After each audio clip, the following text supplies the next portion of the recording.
ஆமென். ஹல்லேலூயா. உங்கள் எல்லாருக்கும் ஆண்டவராகிய இயேசுவின் இனிய நாமத்தில் இந்த குருத்தோலை ஞாயிறு வாழ்த்துக்கள்.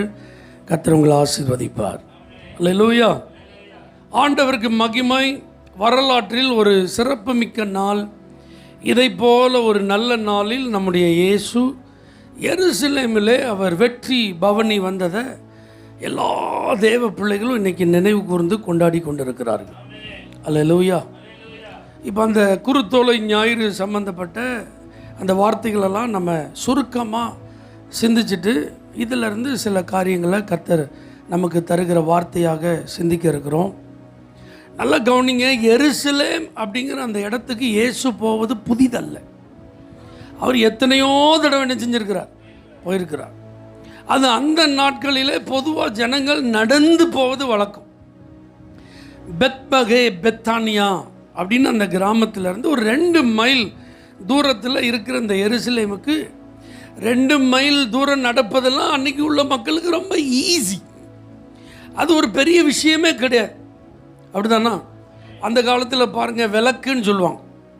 ஊருக்குள்ளெல்லாம் பேருந்து என்ன செய்யாது, வராது. அந்த ஊர் விளக்கில் என்ன செய்வாங்க, இறக்கி விடுவாங்க. அந்த விளக்கிலேருந்து ஊருக்குள்ளே நடந்து வரணுன்னா கிட்டத்தட்ட 1 கிலோமீட்டருக்கு மேலே என்ன செய்யணும், நடக்கணும்.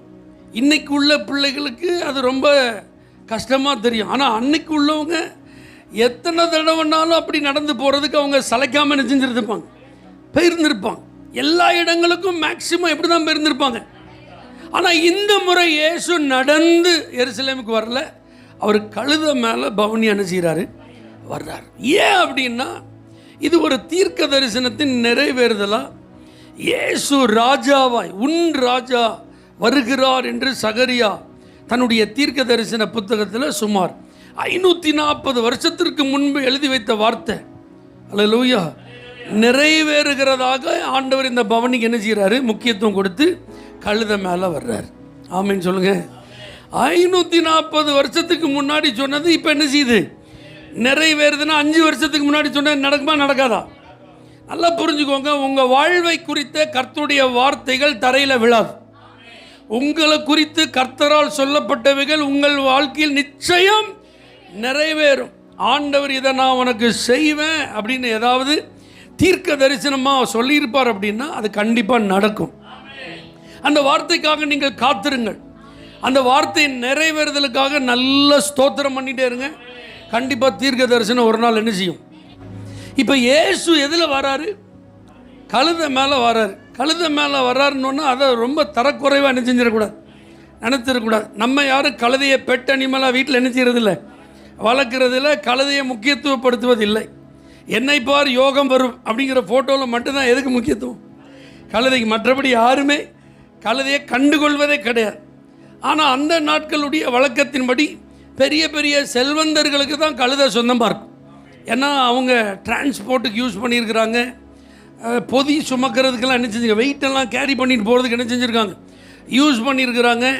அதனால் இன்றைக்கி இருக்கிற ஒரு ட்ரக் மாதிரி அது அல்லேலூயா, நிறைய பொருட்களை சுமந்து செல்லுகிற ஒரு வாகனம் மாதிரி அது. சரியா? இப்போ இயேசு அந்த கழுதையை போய் தன்னுடைய சீசர்கள் 2 பேரை அனுப்பி நீங்கள் அதை அவிழ்த்து கொண்டு வாருங்கள் அனுப்பி விடுறார். அங்கே ஏன் இதை அவிழ்க்கிறீங்கன்னு அந்த ஓனர் கேட்டால் ஆண்டவருக்கு வேணும்னு சொல்லுங்கள், அவன் உடனே கொடுத்துருவான். அதே மாதிரி போகிறாங்க.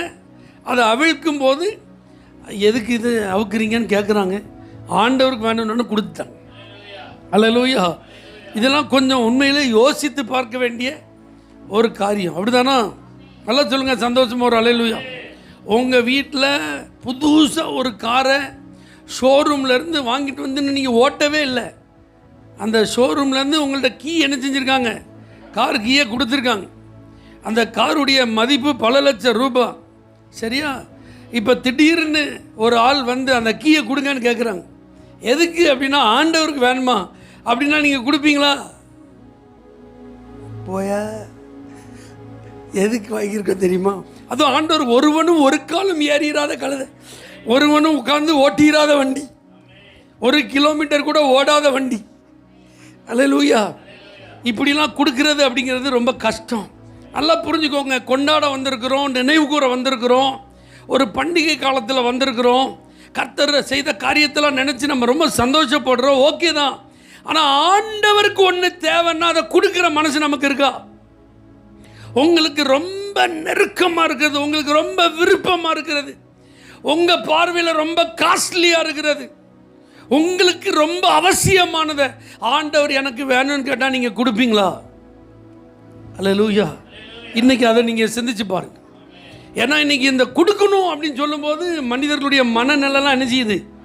மாறுகிறது. எண்ணங்கள் மாறுகிறது, சிந்தைகள் மாறுகிறது, அபிப்பிராயங்கள் என்ன செய்யுது? மாறுகிறது. ஆனால் ஆண்டவருக்கு வேணும்னு சொல்லுனாரு, சொன்ன உடனே கொடுத்துட்டாங்க பாருங்க. அப்போ நாமெல்லாம் பாருங்க ஏதோ வந்து ஆராதித்து அப்படி கடந்து போகிற ஒரு கூட்டம் அல்ல, வசனத்தின்படி வாழ்கிறவர்கள். எத்தனை பேர் இதுக்கு ஆமேன்னு சொல்றீங்க? ஆண்டவர் எனக்கு என்ன கற்று தருகிறாரோ அதை நான் செய்யறதுக்கு தான் வார்த்தையை கேட்கிறேன். சும்மா ஒரு சொற்பொழிவை நான் கேட்டுட்டு போக வரல. நான் ஒரு மேடை பேச்சால நீங்களாம் உட்கார்ந்து ஒரு பட்டிமன்றத்தில் ஒரு குறிப்பிட்ட தலைப்பில் ஒரு பேச்சை கேட்டுட்டு போகிற ஒரு கூட்டம் கிடையாது. பேசுனதை கேட்டு நல்லா கை தட்டிட்டு நன்றி வணக்கம் சொல்லிட்டு போகிறதுக்கு இங்கே யாரும் என்ன செய்யல, வரலை. இங்கே நீங்கள் ஒரு வார்த்தையை கேட்டால் இதில் ஒரு லைஃப் அப்ளிகேஷன் இருக்கு.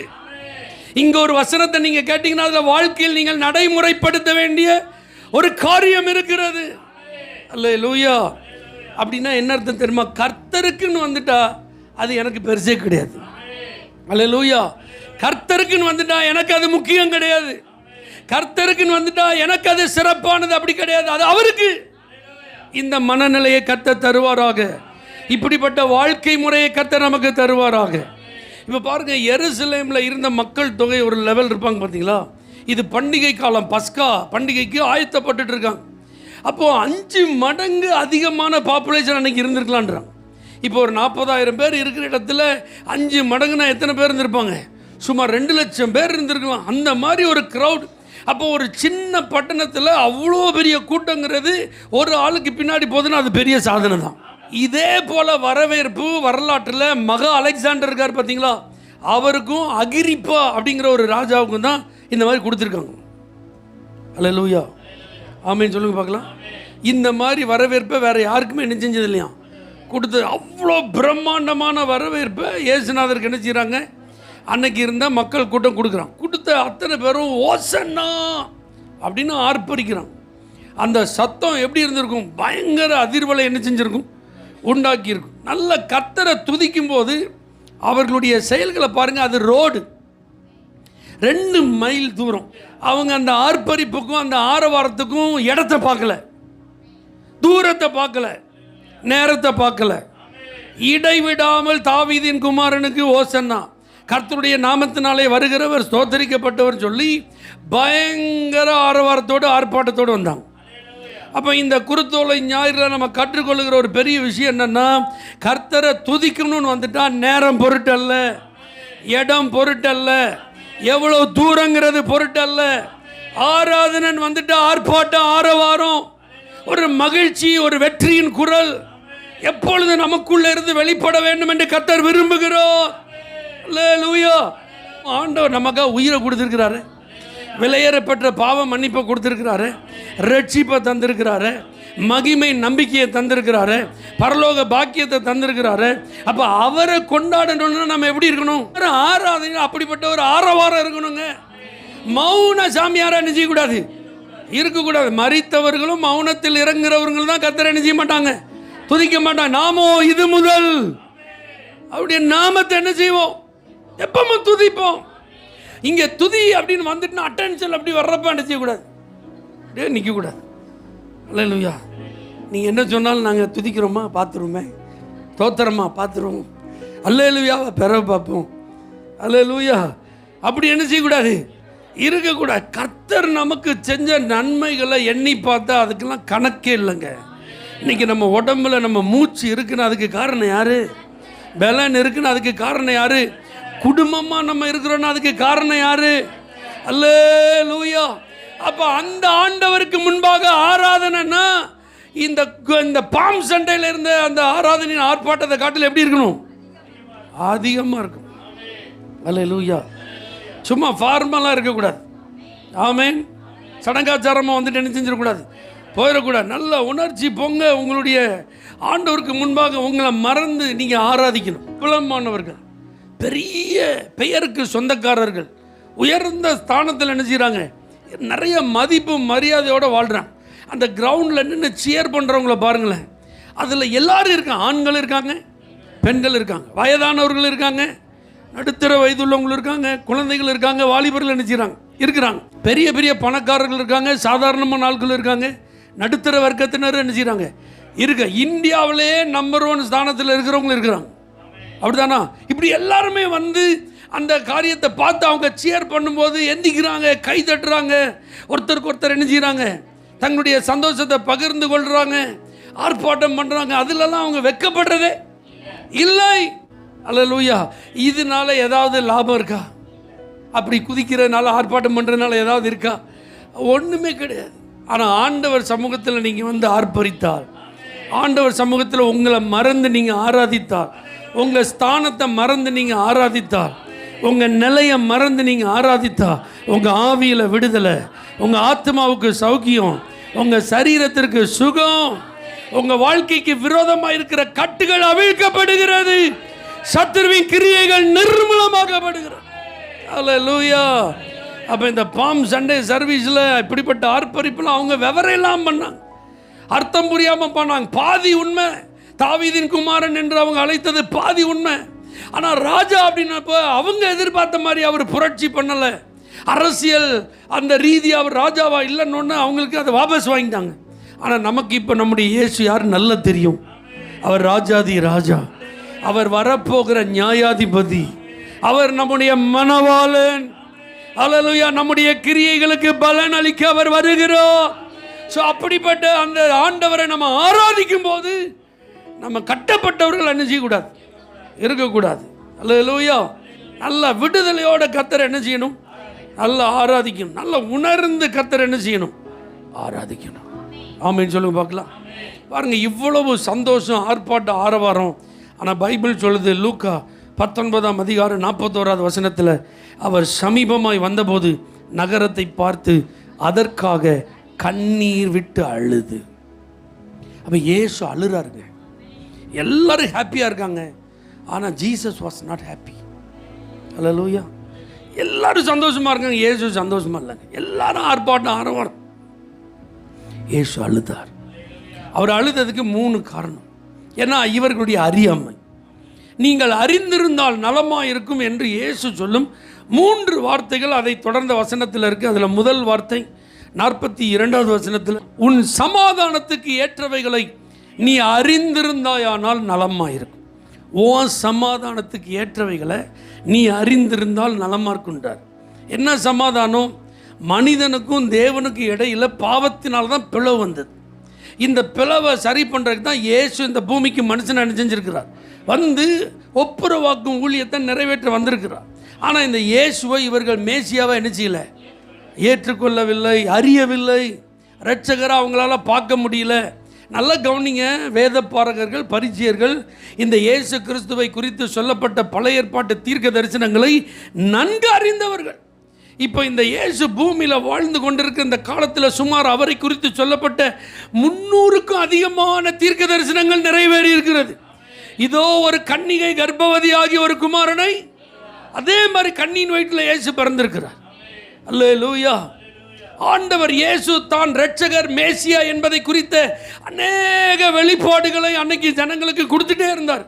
நான் தான்ப்பா உங்களை பிதாவோடு ஒப்புரவாக்க வந்த இரட்சகர் அப்படின்னு சொல்லி ஆண்டவர் எத்தனையோ விதங்களிலே தன்னை வெளிப்படுத்தின போதிலும் அவர்கள் கண்களுக்கு அது மறைவாக இருந்தது, அவர்கள் புத்திக்கு அது எட்டாததாக இருந்தது. அதனால் இயேசு அழுதார். எதுக்கு அழுதாரு? ஓ சமாதானத்துக்கு ஏற்றவைகளை நீ அறிந்திருந்தாயானால் நலமாயிருக்கும். அல்லேலூயா. பாருங்க, அப்போஸ்தலனாகிய பவுல் இருக்கான் பார்த்தீங்களா, அவன் ஒரு பரிசேயன், நியாயப்பிரமாணத்தின்படி குற்றம் சாட்டப்படாதவன்.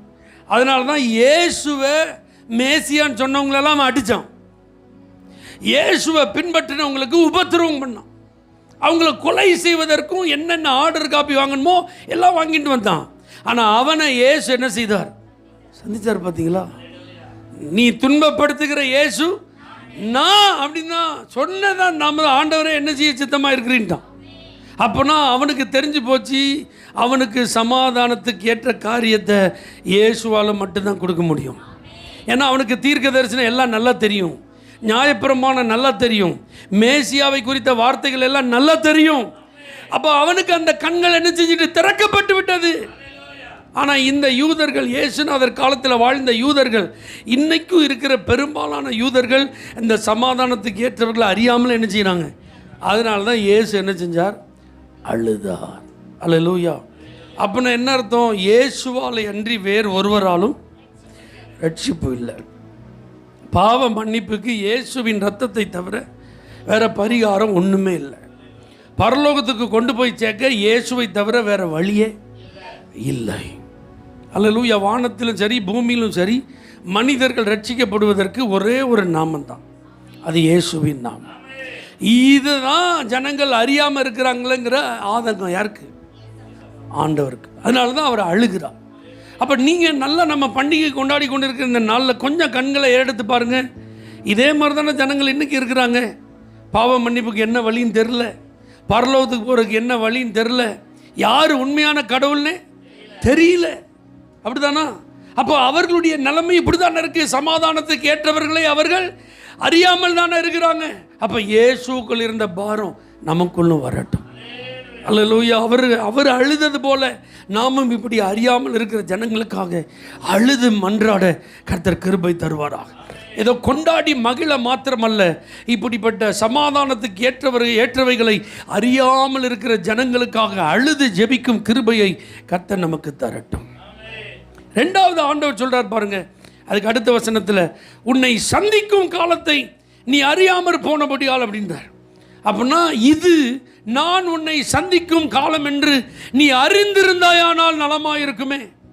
இயேசு அவங்கள சந்திக்கிறது தற்செயலாய் வரல. மனிதன் என்னைக்கு பாவம் செஞ்சானோ அன்னைக்கே தீர்க்க தரிசனம் உரைக்கப்பட்டு விட்டது. உன் வித்துக்கும் அவள் வித்துக்கும் பார்க்க நான் என்ன செய்வேன். இப்போ பாருங்க, படிப்படியாக தீர்க்க தரிசனங்கள் ஒவ்வொன்றா இயேசு கிறிஸ்துவை குறித்து சொல்லப்பட்டுட்டே இருக்கு. காலம் நிறைவேறின போது ஸ்திரீயின் இடத்தில் இயேசு பிறந்துட்டார். அப்போ அவர்களிடத்துல தான் இயேசு வந்திருக்கிறார், அவர்களுக்குள் ஒருவராக தான் பிறந்திருக்கிறார். அதனால தான் இயேசு சொல்றார், என்னுடையவர்களிடத்தில் நான் வந்தேன், ஆனால் என்னுடையவர்களும் என்ன செய்யல, ஏற்றுக்கொள்ளவில்லை. நான் யாருன்னே அவங்களுக்கு என்ன செய்யலை, நான் அவங்கள தான் சந்திக்க வந்திருக்கிறேங்கிறத அவங்க இன்னும் என்ன செய்யலை, அறிந்து கொள்ளவில்லை. அதுதான் அவருடைய அழுகைக்கு காரணம். ஆமென் சொல்லுங்க பார்க்கலாம். அப்போ இயேசு தான் மேசியா என்பதற்கு எத்தனையோ காரியங்களை ஆண்டவர் என்ன செஞ்சுட்டே இருக்கிறார், வெளிப்படுத்துகிறார். திமிர்வாதக்காரன் ஒருத்தனை கொண்டு வந்து நிப்பாட்டுறாங்க, உன் பாவங்கள் உனக்கு மன்னிக்கப்பட்டதுன்றார். என்னடா இது அநியாயமாக இருக்குது. இவருக்கு பாவத்தை மன்னிக்கிறதுக்கு யார் அதிகாரம்? அப்போ அவங்கள்ட்ட பேசுகிறார் ஆண்டவர். எப்பா பாவம் மன்னிக்கப்படட்டும் சொல்கிறது ஈஸியா, எழுந்து படுக்கையை எடுத்துக்கொண்டு நடன்னு சொல்கிறது ஈஸியா அப்படின்னு சொல்லி ரெண்டையுமே செய்தார் பாருங்க. அவனுடைய பாவத்தை அவர் மன்னித்தார், அவனுடைய படுக்கையையும் எடுத்துக்கொண்டு நடக்க செய்தார். அப்போ இதெல்லாம் பார்க்கும்போது ரட்சகர் அவர்களை சந்திக்க வந்திருக்கிறான்னு அவங்க என்ன செஞ்சிருக்கணும், அறிந்திருக்கணும். ஒரு சகோதரியை கல்லறிய வந்திருக்கிறாங்க. அவர் சொல்றார், உங்களில் பாவம் இல்லாதவன் முதலாவது அவள் மேல் கல்லறியட்டும். எல்லாம் கல்லை போட்டுட்டு போயிட்டான். இப்போ இவர் ஒருத்தர் தான் எலிஜிபிள். அப்போ இவர் சொல்றார், நானும் உன்னை ஆக்கினைக்குள்ளாக. அப்படின்னா என்ன அர்த்தம், என்னில் பாவம் இல்லைன்னு சொல்றார். யூதர்களுடைய நம்பிக்கையின்படி யார் ஒருத்தர் என்னில் பாவம் இல்லைன்னு சொல்றாரு அவர் தான் மேசியா. அப்போ அன்னைக்கு யார் சொல்லியிருக்கா, இயேசு சொல்லியிருக்கிறார். ஆனால் அவங்களுக்கு புரியலை. சீசர்கள்ட்ட கேட்குறாரு, எல்லாரும் என்னை பற்றி என்னப்பா சொல்கிறாங்க? சிலர் எலியான்றாங்க, சிலர் யோவான் ஸ்நானன் சொல்கிறாங்க. டக்குன்னு நம்மால் பேதுரு சொல்கிறார், நீர் ஜீவனுள்ள தேவனுடைய குமாரனாகிய கிறிஸ்து. பேதுரு, இதை மாம்சம் ரத்தம் உனக்கு என்ன செய்யலை, வெளிப்படுத்தல, பிதாவின் ஆவியானவர் தான் வெளிப்படுத்தல. அல்லேலூயா.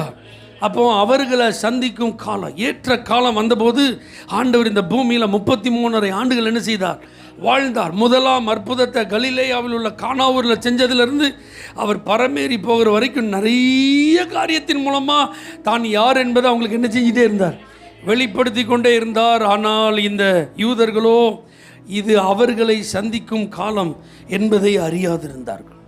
அப்போ அதனால தான் ஆண்டவர் இயேசு அழுதார், இது உன்னை சந்திக்கும் காலம் என்பதை நீ அறிந்திருந்தாயானால் நலமாயிருக்கும். நல்ல வேலை நம்மளெல்லாம் கர்த்தர் சந்தித்ததை நம்ம அறிஞ்சிட்டோம். இந்த இடத்துல கூடியிருக்கிற நாம் பல்வேறு காலங்களிலே பல்வேறு நிலைகளிலே இயேசுவை சந்தித்தோம். என்னைக்கு நாம் இயேசுவை சந்தித்தோமோ அன்னைக்கு நம்முடைய மனதில் ஒரு மாற்றம், நம்முடைய வாழ்வில் ஒரு திருப்பம், நம்முடைய பாவங்களை அறிக்கிட்டு அதை விட்டுவிட்டோம். இயேசுவை தொழுது கொள்ள ஆரம்பிக்க நம்ம வாழ்க்கையை முழுசாக என்ன செஞ்சோம்? ஒப்பு கொடுத்தோம். அப்போ நம்மை சந்திக்க ஆண்டவர் கொடுத்த ஒரு வாய்ப்பை நம்ம சரியாக என்ன செஞ்சிட்டோம். ஆனால் யூதர்கள் இன்னும் என்ன செய்யலை, பயன்படுத்தி இன்னும் பழைய ஏற்பாட்டை நம்பிட்டு மேசியா வருவார்னு அழுகையின் சுவர் அப்படிங்கிற சுவரில் முட்டி முட்டி என்ன செஞ்சிட்டு இருக்கான், அழுதுட்டு இருக்கிறான். அப்போ இப்படிப்பட்ட நிலைமை மாற நாம் இன்றைக்கு என்ன செய்யணும்? ஜெபம் பண்ணணும். உன்னை சந்திக்கும் காலம் இதுவென்று நீ இருந்திருந்தால் நலமாக இருக்குமே. மூணாவது ஏன் ஆண்டவர் சொல்கிறாரு அந்த வசனத்தை தொடர்ந்து பார்த்தீங்கன்னா, உன்னை சூழ மதில் போட்டு உன்னை வளைந்து கொண்டு எப்பக்கத்தில் உன்னை நெருக்கி உன்னையும் உன்னில் உள்ள உன் பிள்ளைகளையும் தரையாக்கி போட்டு உன்னிடத்தில் ஒரு கல்லின் மேல் ஒரு கல் இராதபடிக்கு செய்யும் நாட்கள் உனக்கு வரும். அப்படின்னா என்ன அர்த்தம்? உன்மேல் வரும் ஆபத்தை நீ அறிந்திருந்தாயானால் நலமாக இருக்கும். ஆமீன் சொல்லுங்க. ஏசியா அழுறாரு, உன் மேலே வரப்போகும் ஆபத்தை நீ அறிந்திருந்தாயானால். ஏன்னா 40 வருஷம் கழித்து என்ன நடக்க போகுதுங்கிறத இயேசு அந்த சிட்டியை பார்த்து என்ன செய்கிறாரு? அழுற. அந்த பட்டணத்தை பார்த்து பேசும்போது எல்லாரும் பெருமையாக என்ன செஞ்சாங்க? பேசினாங்க. இது மதில்களால் சூழப்பட்ட பட்டணம். சாலமோன் அப்படிங்கிற அந்த அரசனுடைய ஆட்சி காலத்தில் தேவாலயம் கட்டப்பட்டது. அப்போ அன்னைக்கு அது மலைகளால் சூழப்பட்டது. 7 மலைகளுக்குள்ளே இருந்தது. பார்ப்பதற்கு அழகான நகரம், மகாராஜா குடியிருக்கிற இடம். அப்போ எல்லா பெருமைகளுக்கும் சொந்தமான ஒரு இடம். ஆனால் இப்போ ஆண்டவர் அதை பார்த்து அழுறாருன்னா, ஒரு கல்லின் மேல் ஒரு கல் இராதபடி அதை என்ன செய்ய போகுது? இடித்து தரைமட்டமாக்கப்பட போகிறது. சத்துரு அதை சிறை பிடிக்க போகிறான். அங்கே இருக்கிறவங்களாம் அழிய போகிறாங்க. இந்த ஆபத்தை பார்த்து தான் ஆண்டவர் அழுறாரு. உனக்கு வரும் ஆபத்தை குறித்து நீ அறிந்திருந்தாயானால் நலமா. வரலாற்றில் இது அப்படியே நடந்தது. தீத்து ராயனுடைய ஆட்சி காலத்தில் அவன் வந்து முற்றுகை போடுறான். முதல்ல மர வேலியை போட்டிருக்கான், அதை பிடிக்கிட்டாங்க. அதுக்கப்புறம் கொத்தளங்களை போட்டு 6 மாதம் அடைச்சிட்டான். அதனால் என்ன நடந்தது? பஞ்சம். பஞ்சத்தினால வறட்சி, பட்டினி. இப்போ பட்டினினால் நிறைய பேர் சாக ஆரம்பிக்கிறான். சாப்பாடு இல்லாமல் நிறைய பேர் சாகிறதுனால தங்களுடையவர்கள் செத்து போனால் அடக்கம் பண்ணுறதுக்கு ஆள் இல்லை. அங்கங்கே தூக்கி போட்ட மாதிரி கிடக்கு. அது அழுகி நாற்றம் எடுத்து அது மூலமாக கொள்ளை நோய். இதனால் என்ன நடக்குது? தாங்களே தங்களுக்கு கல்லறை தோண்டி அதில் போய் படுத்துக்கிடுவாங்க. நிலைமையை பாருங்கள். அவங்களே அவங்களுக்கு குழியை தோண்டி அவங்களே படுத்துக்கிடுவாங்களாம். அது மாத்திரமல்லாமல் வரலாறு சொல்லுது, ஒரு தாய் தன்னுடைய ஆண் குழந்தைக்கு பால் கொடுத்து கொண்டிருந்த போது பசியின் கொடுமை தாங்க முடியாததுனால தான் மடியில் வச்சுருந்த ஆண் பிள்ளையை கொன்று அதை பொறிச்சு சமைச்சு சாப்பிட்டாலும். அந்த நான்வெஜ் குக் பண்ணும்போது ஒரு ஸ்மெல் வரும் பார்த்தீங்களா? அந்த ஸ்மெல்லை கேட்டு வந்திருப்பாங்களா ஆட்கள், அவங்களுக்கு அதை ஷேர் பண்ணி கொடுத்தாலாம், நீங்களும் சாப்பிடுங்க. அப்போ கொடூரம் எப்படி இருந்திருக்கும் பாருங்கள். அது மாத்திரமல்லாமல் 25 லட்சம் பேர் அன்றைக்கி பாதிக்கப்பட்டிருக்காங்க. அதில் குறிப்பாக எதிர்த்தவர்களில் 1 லட்சம் பேர் வாளால் வெட்டப்பட்டிருக்காங்க. இந்த ரோமர்கள் உள்ளே வந்து அவர்களை கடுமையாக சித்திரவதை பண்ணியிருக்காங்க. அவங்கள கொடூரமாக துன்பப்படுத்தி சிலுவையில் அடிச்சிருக்காங்க. சிலுவையில் அடிக்க மரப்பலகை இல்லாததுனால மரத்திலேயே சிலுவையில் அடித்தா எப்படி இருக்கும் அதை மாதிரி அடித்து தொங்க விட்டுருக்காங்க. மரத்தில் அடித்தது போதாதுன்னு செவரில் நிற்க விட்டு அடிச்சிருக்காங்க. இதெல்லாம் குற்றுயிரும் கொலையுரும் அவங்கள போட்டுட்டு போக பறவைகளுக்கு அவர்கள் இரையாகி இருக்கிறாங்க. இப்படிப்பட்ட ஒரு கொடூரம் இயேசு அழுதபடியே எருசலேமில் என்ன செஞ்சது? நடந்தது. இயேசு இல்லாமல் ஒரு நபர் வாழ்வை முடித்தால் எங்கே போவாங்க? நேரடியாக நரகம்தான். அவங்கள காப்பாற்றுறதுக்கு யாரால முடியுமா? அவங்களுக்கு மறுபடி வாய்ப்பு இருக்கா? வேற ஒரு பிறவிக்கு வாய்ப்பு இருக்கா? இந்த உலகத்தில் இப்போ வாழ்கிற காலத்தில் என்ன செய்கிறீங்களோ அதுக்கு ஏற்ற மாதிரி அடுத்த பிறவியில் ஒரு பள்ளியாக பிறப்பாங்க, ஒரு புறாவாக பிறப்பாங்க. அப்படி ஏதாவது உண்டா? அப்படிலாம் கிடையாது. மனுஷன் ஒரே தடவை மரிப்பதும் பின்பு நியாய தீர்ப்பு அடைவது அவனுக்கு நியமிக்கப்பட்டிருக்கு. அப்போ இயேசுவை ஏற்றுக்கொள்ளாமல் ஒரு நபர் தன்னுடைய வாழ்வை முடித்தால் அந்த நபருடைய முடிவு நரகம். அப்போ அது கொடும் வேதனை உள்ளது. அது வார்த்தைகளால் விவரிக்க. அப்போ ஒவ்வொரு மனிதனையும் ஆண்டவர் பார்க்கும்போது ரட்சிப்பை நிராகரிக்கிறவர்கள், அதாவது இயேசுவை எனக்கு வேண்டான்னு வெறுக்கிறவங்கள ஆண்டவர் பார்த்து இன்றைக்கும் அழுகிறார். உனக்காக தானப்பா ரத்தம் சிந்தினேன், உனக்காக தானப்பா அடிக்கப்பட்டேன், உனக்காக தானே அவமானப்பட்டேன், உனக்காக தானே சிலுவை சுமந்தேன், உனக்காக தானே சிலுவையில் தொங்குனேன். ஆனால் நீ இந்த உண்மையை புரியாமல் என்னைய வேண்டான்னு சொல்கிறிய, என்னைய வெறுக்கிறிய அப்படின்னு சொல்லி உனக்கு வரப்போகும் ஆபத்தை நீ அறிந்திருந்தாயானால் நலமாக இருக்குன்னு ஆண்டவர் இன்றைக்கும் அழுறார். அல்லேலூயா. அப்போ சபையில் நம்ம இன்றைக்கி ஆண்டவரை ஆராதிக்க வந்திருக்கிறோம். நம்மை பார்த்து ஆண்டவர் அழுகிற மாதிரி நம்ம இருந்துடக்கூடாது. என்னப்பா, நான் தான் ரட்சகர்னு உனக்கு நல்லா தெரியும், உன்னுடைய மீட்புக்காக நான் உயிரே கொடுத்துருக்கேன்னு நல்லா தெரியும், ஆனாலும் பாவியாகவே இருக்கிறிய, இன்னும் பாவத்தை விடுறதுக்கு மனசு இல்லையே, இன்னும் நான் உனக்கு நியமித்த வழியில் நடக்காமல் ஓ மனமான போக்கில் நீ என்ன செஞ்சிட்ருக்க, போயிட்டுருக்கிய, இதனுடைய முடிவு ஒன்று எங்கே கொண்டு போய் விடும்? அப்போ இந்த ஆராதனையில் இன்னைக்கு வந்து எத்தனை பேரை பார்த்து ஆண்டவர் அழுவார் எனக்கு தெரியல. அல்லேலூயா. அதே நேரத்தில் நம்மளை பார்த்து ஆண்டவர் அழுகிற மாதிரி இருக்கக்கூடாது, சந்தோஷப்படணும். என் பிள்ளைக்காக நான் செலுத்தின கரையும் ஒர்த், என் பிள்ளை என்னை ஏற்றுக்கொண்டான், என் பிள்ளை என்னை ஏற்றுக்கொண்டால், பாவத்தை விட்டுட்டு பரிசுத்த வாழ்க்கைக்கு தன்னை அர்ப்பணித்திருக்கிறார்கள், நான் நியமித்த வழியில் நடந்து நித்திய ஜீவனை சுதந்திரிக்க அவங்க எப்படி இருக்காங்க, ஆயத்தமாக இருக்கிறாங்கன்னு நம்மை குறித்து இயேசு என்ன செய்யணும், சந்தோஷப்படணும். அப்போ இந்த குருத்தோலை ஞாயிறில் எல்லோரும் ஹாப்பியாக இருந்தாலும் இயேசு எப்படி இல்லை, ஹாப்பியாக இல்லை. காரணம், உன் சமாதானத்துக்கு ஏற்றவைகளை நீ அறிந்திருந்தாயானால் நலமாயிருக்கும். அல்லேலூயா. உன்னை சந்திக்கும் காலம் இதுவென்பதை நீ அறிந்திருந்தாயானால் நலமாயிருக்கும். உனக்கு வரப்போகும் ஆபத்தை குறித்து நீ அறிந்திருந்தாயானால் நலமாயிருக்கும். யாராக இருந்தாலும் போக்கு சொல்கிறதுக்கு என்ன இல்லை இடமே, சாக்கு போக்கு என்ன செய்ய முடியாது. இயேசுவை விட்டுட்டு சந்தோஷத்தையும் சமாதானத்தையும் தேடினா ஏமாற்றமே மிஞ்சும். இயேசு இல்லாமல் பரலோக ராஜ்யத்துக்கு நம்ம போகிறதுக்கு இந்த உலகமும் வேணும், இயேசுவும் வேணும்னா நம்ம நிலைமை எப்படி இருக்கும், பரிதாபமாக இருக்கும். அல்லேலூயா. ஆகவே இயேசுவின் அழுகைக்கு என்ன காரணம் என்பதை சிந்தித்திருக்கிற நாம் அவர் மனதில் மகிழ்ச்சியை கொடுக்கும் வாழ்க்கை வாழ நம்மை அர்ப்பணிப்போம். தேவனுடைய நாமம் மகிமைப்படுவதாக. எல்லாரும் கண்களை மூடி கர்த்தரை ஸ்தோத்தரிப்போம். Thank you Jesus.